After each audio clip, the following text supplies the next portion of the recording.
and everyone is there. We're live now? Yes, we are. We are. That's all. This is amazing. Very excited about this. I'm very excited about the film we're working on, Woman's Work, filming about women in coding and the history of it. It's amazing. So, Cody, how's it been? Fantastic. Yeah. I'm loving every little minute of this. It's absolutely a pleasure to dig into the research aspects of this, and you know me, I get all wild and mad about. Well, I think all three of us do at a certain point. We just start diving into the research and get fully occupied in that dimension for a while, and then come back out. So we're going to do some live streams during our fundraising campaign and throughout the making of the film. Yeah, it's a kind of a goal to be doing a daily live stream from here forward, and talk about some of the things that we're researching, talk about some of the things that we're learning that are interesting, weird, very, very odd, controversial here and there. We're going to be talking about Ada Lovelace and whether she was the first programmer or not. Some people say that she was, some people say that she wasn't, so we're going to talk about that in a few minutes. Really? Are we going to talk about her relationship with the first program then? But I'll ask you. I'm going to ask you about that. We'll get to that. Because that's an area you've been working on a lot more deeply than me. Before that, Barb Matthews is a good friend of ours. She was interviewed in our last film, which is called Harperman, A Dissident Serenade. And Barb is an absolutely wonderful woman who... She's an important Canadian artist as well. Yes, she is hugely important. She's a theater artist, a world-class mime, which is an interesting, weird thing. And Barb's going to come talk to us tomorrow afternoon at 3:30. We're going to be doing another live stream with her then, yes. Which will be an absolute blast. And the reason we want to talk to Barb is that she got very excited about the film that we're making. And it's not her thing at all. It's she's not somebody that's into coding necessarily, but she's very curious about the history of this. So we're looking at Barb as somebody who's a great example of an average audience for what this film might be. So we're going to talk to her, talk about the things that she might know, talk about the things that she might be curious about, and learn a little bit about what our audience might be. As a female artist, yes. She's familiar with, that glass ceiling, wall. She's a mime. She may discuss that. She might just go like this the whole time. I'm not. No. I don't think so. But you never know. You never know. Hopefully, she sees this and doesn't mime us. Cody's all. And Zena's all. Or laughing at us very badly right now, because that is an incredible art form. But that's not all she does. Oh, I'm making a mockery of it. She actually knows how it works and stuff. So we might talk about that for a few minutes, which would be really, really a fascinating thing for me to be able to learn, because I don't know enough about it at all. It's going to be an adventure having her here. Yeah, that much I know. So we're doing that tomorrow, and that's we're going to be doing that earlier tomorrow. We're going to be doing it at 3:30, so that's April 5th. At 3:30 p.m. in the afternoon. She's coming to visit from Guelph. And I found myself on the internet, as I so often do last night, angry. Because I get a little bit too impassioned by this You were stuff. angry. Well, yeah, we're researching Ada Lovelace and researching the many wondrous women in computing.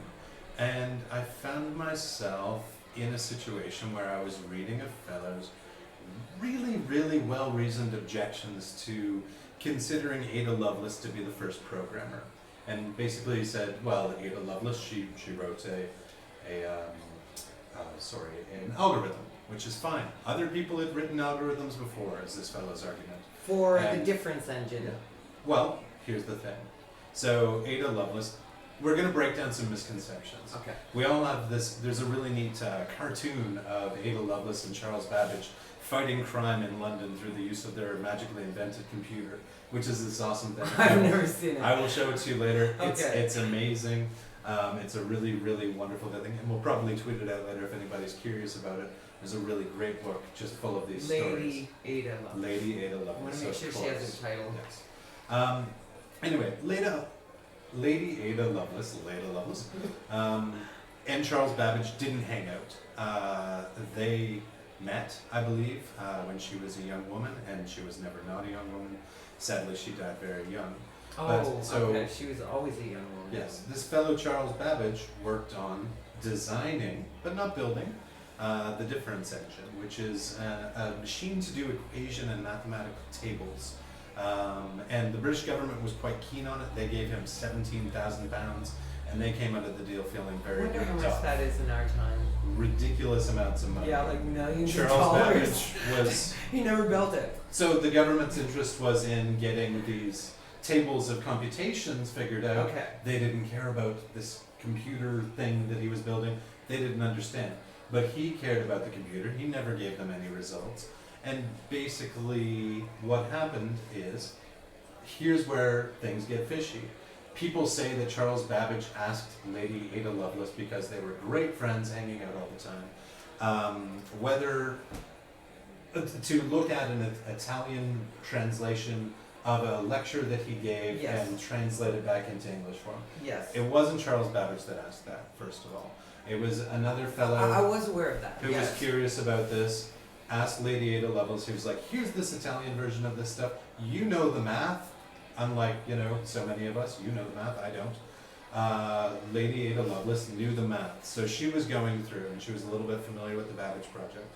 She was going through and learning all of this stuff and translating this thing, and wrote a really, really great appendix to this talk that Charles Babbage had given.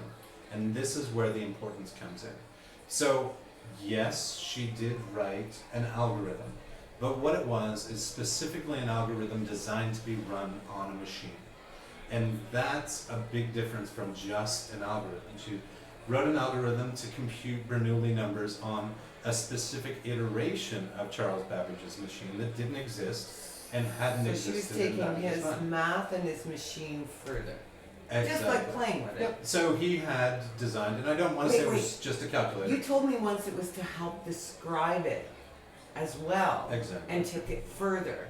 I mean, she understood the math that created the machine. Mhm. She also knew, obviously, Italian and English as She did. two languages. And to be able to even translate that, something that's a mathematical idea from one language to another is a big deal in itself. Most definitely. Wow.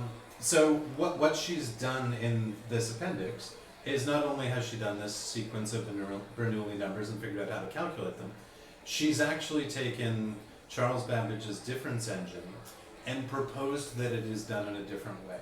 And basically the difference engine has an output, which is coming from into a printer.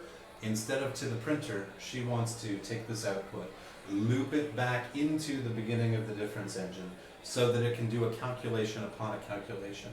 And this brings us toward what is known now in these days as a Turing complete computer, which means that it is a computer that can think upon itself in order, and it can further and further and further It's going to think. come to one conclusion and then have the ability to go a little further.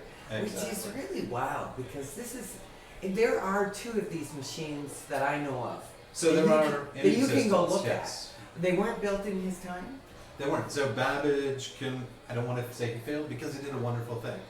But what Babbage did was Well, they exist. so- designed them. Yeah. And some people in the modern era have designed or built various iterations of design. You can go look at them. So They're, I think there's they're one in huge. California. They're There's one in huge. London. Yes. Yep. People walk up around them. You have to walk around it, and I saw a video where they were turning it on, and you could walk around while it's on. And it's a noisy beast of a machine. It's beautiful. So, with regards to the importance of Ada Lovelace, after reading her work, Charles Babbage went on and further thought, yes. what can this machine be? Yes. And he wrote some more papers and did some more designs further on the analytical engine, which was different from the difference engine.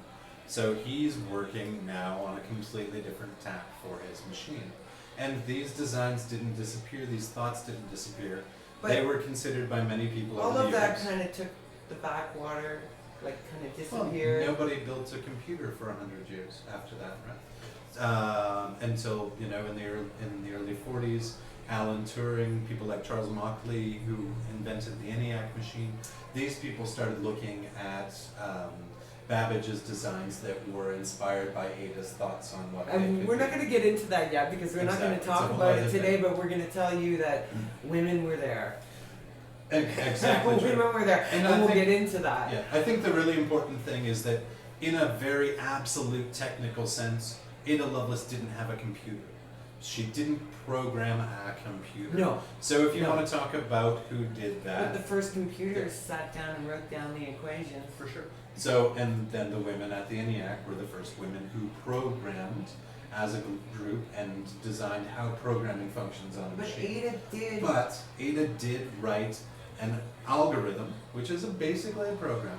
And she wrote an algorithm that It's- was specifically designed to run on a machine. An algorithm is a basis for transmitting higher, transmitting more ideas together. Yes. Okay. So she And- came up with it. Algorithms are amazing. For We're sure. not getting and, into that. and they go back to another woman by the name of Hypatia, which is a whole other story. Okay. But more important than Ada Lovelace was the first coder or the first programmer. When we really look into it, Ada Lovelace was the first person, the first woman to ever imagine an analytical computer. And without that imagining, where would we be? Well, we wouldn't have these things. I wouldn't be talking to you here. Yeah. None of this would have happened. So we can have an argument about whether she was the technical programmer, Or but yeah. far more important is the concept of the analytical engine. And I think that's the really powerful thing here. You had mentioned to me at one point that Charles Babbage got caught up in that, Kind of, the analytical engine. well, yeah, it's, He didn't finish his. he He had didn't many, finish many the designs. difference engine because he got caught up in the next step. Yeah. And I So think, we're researching that. I think ultimately it's a neat thing to consider the government giving money to people to do things. So the government, the British government at the time, was giving money to Babbage to design this thing. And why were they giving him money? Well, war, because they wanted to decode the enemy's transmissions, not transmissions at the time, but figure out how to break codes, these kinds of things, which leads us right into Turing in World War II. And they wanted to figure out how to tax people, these kinds of things. And it's all Needless very to tied say, up in. the whole film Yeah. is amazing, and a lot of the things we're gonna talk about here just can't fit in the film. So we're heading for it. We're raising money, and we would really, everyone who has, which we'll have to go over names at some point. Everyone who has, we thank you so much, and we'd appreciate sharing Yes. the Indiegogo campaign that we have right now. It is available. I'm going to try to point in the right direction. Are It you- is available Below. right down here. Down below somewhere. There. Click down there somewhere. You'll find the link to our Indiegogo campaign. Please share it. Just tell your friends about our project. Zena's written an article for Code Like a Girl, which I think is going to be coming out in the next couple of days. And we're going to keep doing these things and bringing you a lot more of our thoughts on the content, our process. And tomorrow at 3:30, the lovely and wonderful, and have- charming and fun Barbara Matthews. Barbara, yeah. Yes. So we're excited. I'm Cody, this is Zena, oh, we didn't even introduce Yes, ourselves. and now that we've introduced We'll ourselves. remember next time. We're just so excited. Exactly. Have a fantastic day. Thank you, folks. Good day.